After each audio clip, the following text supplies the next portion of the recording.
சிஎஸ்இடில maths இருக்கிறதுனால நிறைய students பயப்படுறாங்க. நாங்க சிஎஸ் கோர்ஸே மேக்ஸ் இல்லாதனால தான் எடுக்கிறோம், ஆனா இப்போ நீங்க மேக்ஸ் ஒரு சப்ஜெக்ட் வச்சிருக்கீங்க அப்படின்னு சொல்லி எல்லா ஸ்டூடெண்ட்ஸுமே பயப்படுறாங்க. ஆனா இந்த மேக்ஸ் டெஃபினட்டா டஃப் இல்ல.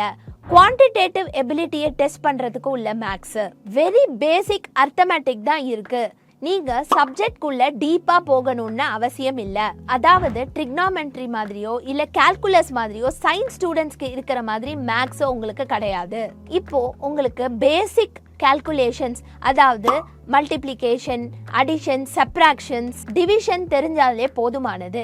கண்டிப்பா நீங்க கிராக் பண்ணிடலாம். அதாவது உங்களுக்கு மேக்ஸே தெரியலனாலும் டெஃபினட்டா நீங்க கிளியர் பண்ணிடலாம். அதாவது சிஏல இருக்கிற மேக்ஸ் மாதிரியும் ரொம்ப டஃப்பான சப்ஜெக்டும் கிடையாது. ஸோ அதனால சிஎஸ்இடில இருக்கிற குவான்டிடேட்டிவ் ஆப்டிடியூட் ரொம்ப ரொம்ப சிம்பிள்.